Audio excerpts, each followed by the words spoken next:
Hello friends, welcome to our next video of NABARD Grade A ESI series, and this is the last part, that is part 4 of 2020 NABARD memory based questions. So now let us start today's first question. So this question is about in which type of farming large amount of labor and capital is used relative to the land available. So आप सबको पता होगा, आपने अगर basic agriculture पढ़ा होगा तो इसका आंसर है इंटेंसिव फार्मिंग. तो इंटेंसिव फार्मिंग में क्या होता है, कैपिटल मतलब आपने ज़्यादा पैसा लगाया यहाँ पे, ठीक है, एंड यहाँ पर लेबर भी जाता होता, तो उसको हम कहते हैं कि इंटेंसिव फार्मिंग का ये टाइप होता है. अब ये नेक्स्ट क्वेश्चन है फर्स्ट एडवांस एस्टिमेट के बारे में. तो अभी हमें ये पुराना क्वेश्चन है, तो अभी हमें ये पुरानी फिगर देखने की ज़रूरत नहीं है. तो हम यहाँ पे देखेंगे अभी लेटेस्ट नंबर्स क्या है, ठीक है. तो ये क्वेश्चन हमें प्रीवियस ईयर क्वेश्चन देखने का पर्पज़ यही होता है कि किस टाइप के क्वेश्चंस आते हैं. तो प्रीवियस ईयर से आप वो कुछ क्वेश्चन जो थेरोटिकल बेस है वो आप डायरेक्टली ले सकते हैं, लेकिन जो करंट अफेयर से रिलेटेड क्वेश्चन है उसका बस हमें मेन थीम समझना क्या है और उससे रिलेटेड अभी लेटेस्ट क्या डेटा चल रहा है वो हमें देखना है. अभी ये है हमारा लेटेस्ट डेटा. तो यहाँ पर हमें 2019-20 का पूछा था, अभी ये लेटेस्ट है 2020-21 का. Released a record food grain production of 144.52 million turns during the kharif season, ठीक है. तो आपको ये सीजन्स भी पता होनी चाहिए कि फर्स्ट एडवांस एस्टिमेट जो होता है ना वो खरीफ सीजन के लिए होता है, एंड जनरली सितंबर के महीने में ये रिलीज़ होता है. तो ये पीआईबी का वेबसाइट है, यहाँ पर जाके आपको रेगुलरली नाबार्ड रिलेटेड या रूरल डेवलपमेंट रिलेटेड अपडेट्स आपको देखना है और आपको उसके नोट्स बनाने हैं. अभी हमारा नेक्स्ट क्वेश्चन है वो है रिलेटेड बजट के लिए, ठीक है, बजट के बारे में. तो बजट 2020-21 बजट जो था उसमें ये विवाद से विश्वास जो स्कीम थी वो हमें देखनी थी. तो अभी ये जो सारा डेटा है अभी यहाँ पे हमें ये देखने की बिल्कुल ज़रूरत नहीं है, क्योंकि ये प्रीवियस ईयर से रिलेटेड है. जैसे मान लो डेडलाइन कब इंक्रीज़ किया है, लेकिन ये विवाद से विश्वास जो स्कीम है आज भी उतनी ही रिलेवेंट है. तो इसका जो कुछ भी लेटेस्ट अपडेट होगा वो आपको देखना पड़ेगा. और हमें ये भी अभी पता चल रहा है कि बजट में, तो एक सिंपल बात है, देखो मैं आपको हर बार कहता हूँ कि बजट आपको रेफ़र करना है, इकोनॉमिक सर्वे रेफ़र करना है. तो सिंपल बात है, एक पीडीएफ फाइल ओपन कीजिए बजट की, ठीक है. आपको पता है कंट्रोल F दबाना है, कंट्रोल F किया तो विंडो ओपन हो जाएगी, वो सर्च विंडो होती है, उसमें आप एग्रीकल्चर डालिए, ठीक है. उसके बाद आप वहाँ पे नाबार्ड डालिए, ये तो ये सर्च कीजिए. उसके बाद आरबीआई या हॉर्टिकल्चर हो, कुछ भी मतलब आपको फार्मर है, सब्सिडी है, कुछ भी आपको सर्च अगर करना है तो कंट्रोल F कीजिए एंड वहाँ पर आप सर्च कीजिए, तो आप उस तरीके से वो पढ़ाई कर सकते हैं, ठीक है. क्योंकि ये फैसिलिटी अगर आपने प्रिंट आउट निकाला तो नहीं मिलेगी, लेकिन ऑनलाइन है, डिजिटल फॉर्म में है, इसलिए कंट्रोल F करेंगे तो आप मान लो किसी स्पेसिफिक टॉपिक का, जैसे मान लो आप एनिमल हस्बेंड्री का पढ़ाई कर रहे हैं तो कंट्रोल F कीजिए, वहाँ पर फिर एनिमल हस्बेंड्री रिलेटेड जो कुछ भी है इकोनॉमिक सर्वे में, बजट में, या फिर एग्रीकल्चर मिनिस्ट्री का डॉक्यूमेंट हो या रूरल मिनिस्ट्री का डॉक्यूमेंट हो, वहाँ पर देख के आप वो सारा आपको एक ही टाइम पे मिल जाएगा, ठीक है. तो इसलिए ये जो विवाद से विश्वास स्कीम है ये इंपॉर्टेंट है, एंड बजट में जितने भी अनाउंसमेंट हुए हैं हमारे सिलेबस रिलेटेड वो भी हमारे एग्ज़ाम के लिए बहुत इम्पॉर्टेंट है.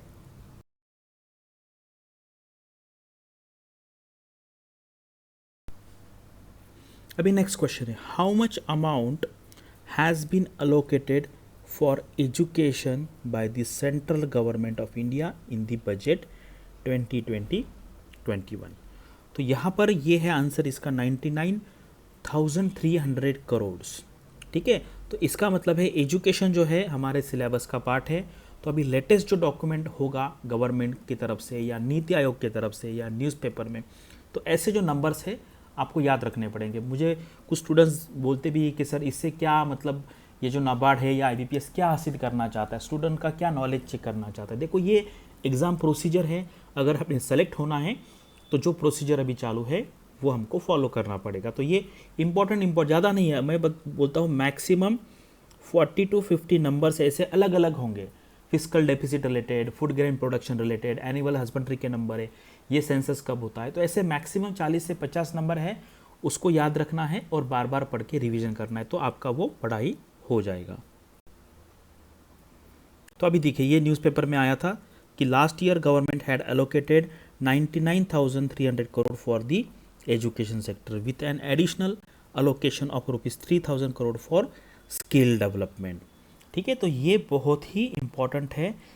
Education related, skill development related जो कुछ भी डेवलपमेंट हो रहा है इकोनॉमी में, वो हमें याद रखना है और उसको नोट डाउन करना है नोटबुक में और रेगुलरली उसको रिवीजन करना।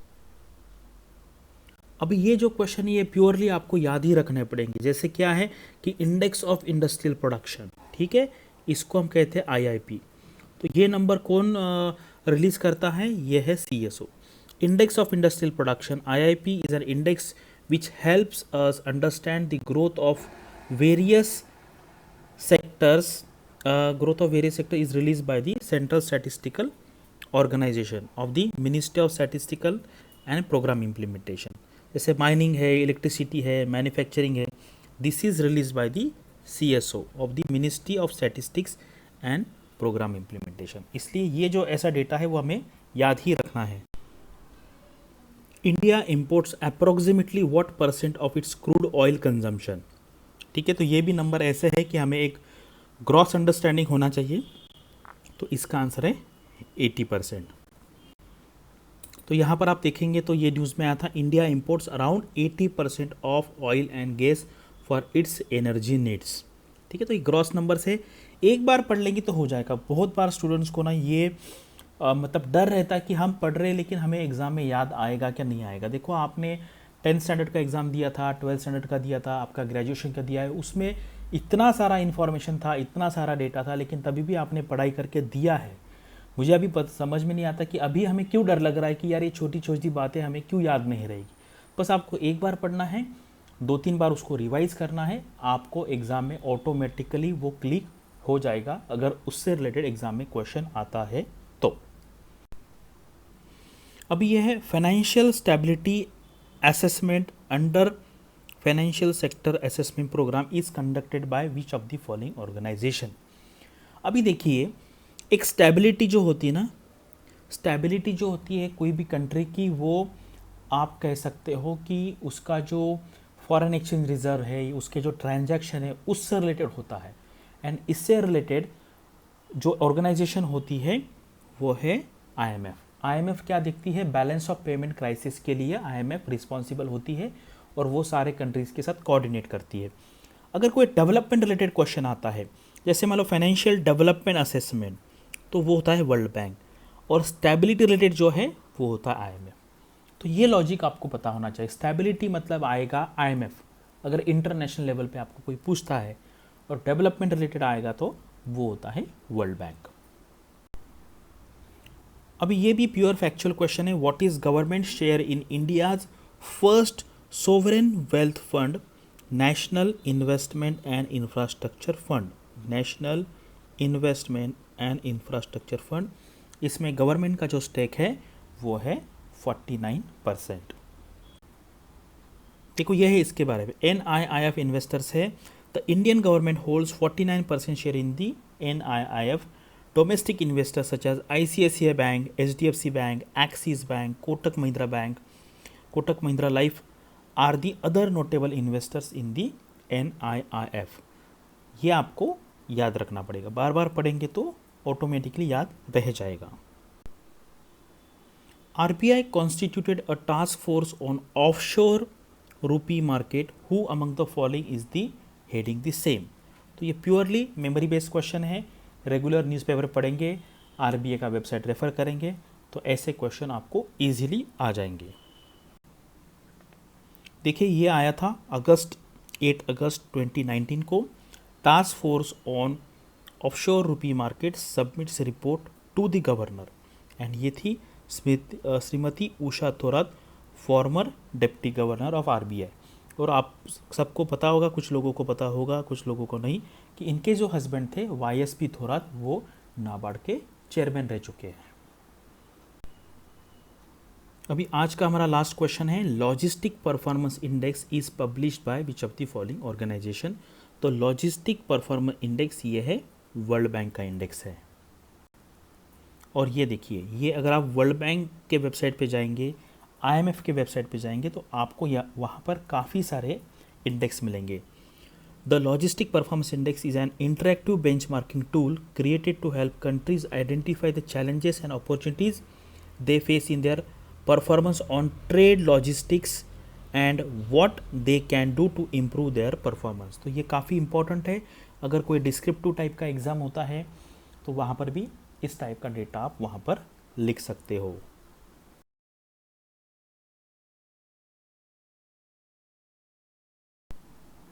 तो अभी हमने ये 2020 का जो पेपर है 40 क्वेश्चन कंप्लीट कर ली है। अगर आपको नाबार्ड की सिंसियरली और सीरियसली पढ़ाई करनी है तो ये है हमारा कोर्स, और बहुत ही एक्सेलेंट फैकल्टीज़ है। सीपी मोहन जी है, सीजीएम रह चुके हैं नाबार्ड में। देखिए, इन्होंने नाबार्ड में 30+ ईयर्स का सर्विस यहाँ पे दिया है, तो उनका अंडरस्टैंडिंग नाबार्ड के बारे में एक्सेलेंट है। कैलाश तिवारी जी है, एक्स एएफओ रह चुके हैं यूनियन बैंक ऑफ इंडिया में। डॉक्टर रजनी रावत है, पीएचडी किया है हॉर्टिकल्चर में। एंड अंकिता दुबे जी है, इन्होंने पीजी किया है एग्रीकल्चर में। तो बहुत ही अच्छी फैकल्टीज़ है, इनके वीडियो आप पहले हमारे चैनल पे देख लीजिए, then you can decide about joining our course. अभी एट प्रेजेंट जो हमारा एक्सक्लूसिव कोर्स है, एक्सक्लूसिव कोर्स यानी कि आप हमारे फैकल्टी के साथ 1-on-1 इंटरेक्शन कर सकते हैं। आपको कुछ भी डाउट है तो आप उनसे बात कर सकते हैं। एक्चुअली क्या होता है आज के डेट में, अगर आप देखेंगे ना, तो मैक्सिमम स्टडी रिलेटेड सब जगह पे आपको मिल जाएगा, लेकिन अगर आपको फैकल्टी के साथ 1-on-1 बात करना है, आपके कुछ भी प्रॉब्लम्स है, पढ़ाई रिलेटेड है, कोई स्टडी रिलेटेड है, तो आप उनके साथ डिस्कस कर सकते हैं। तो अभी एट प्रेजेंट ये मंथ एंड तक हमारे यहाँ पे फ्लैट 35% डिस्काउंट चालू है। अगर आपको ये तीनों एग्ज़ाम की तैयारी एक साथ करनी है, उस पर भी डिस्काउंट मिलेगा आपको, और काफ़ी ये आपको फ़ायदेमंद हो सकता है। एंड आरबीआई ग्रेड बी का एक्सक्लूसिव कोर्स है, या सेबी का है, या नाबार्ड का है, ये भी आप ज्वाइन कर सकते हैं। इस मंथ के एंड तक ज्वाइन कीजिए, आपको 35% डिस्काउंट यहाँ पर मिलेगा।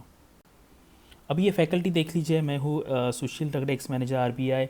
ये एजीएम रह चुके हैं आरबीआई में, ये सीजीएम रह चुके हैं, मैडम जीएम रह चुकी है एसबीआई में, ये सीजीएम मोहन सर रह चुके हैं नाबार्ड में, एंड प्राची मैडम रह चुकी है केयर रेटिंग में मैनेजर। तो बहुत ही एक्सेलेंट फैकल्टी है। आप सारे फैकल्टीज़ का प्रोफाइल देख लीजिए, उनका एजुकेशनल बैकग्राउंड देख लीजिए, तो आपको पता चलेगा कि कितनी एक्सपर्ट फैकल्टी है आपको गाइड करने के लिए। यानी कि आपका जो प्लान है, या आपका जो आपने जो डिसाइड किया है एम कि आपको ये ऑर्गेनाइजेशन ज्वाइन करनी है टॉप की, तो हम हमारे तरफ से जितनी चाहे उतनी आपको मदद करने के लिए तैयार है। तो ये है, आप ये सारे जो फैकल्टीज़ मैंने आपको यहाँ पे बताया है, इनकी आप वीडियोस देख लीजिए हमारे यूट्यूब चैनल में, then you can decide about joining our course. तो अभी ये इंटरव्यू का चल रहा है, तो बहुत ही मतलब पूरे इंडस्ट्री में जितने बेस्ट फैकल्टीज़ है वो यहाँ पर इंटरव्यू लेने के लिए तैयार है। आरबीआई ग्रेड बी के इंटरव्यू चालू है, जर्नलिस्ट के लिए, डीपीआर के लिए, एंड डीएसआईएम के लिए। तो आज के लिए इतना ही। Thanks and all the best for your upcoming examination and studies.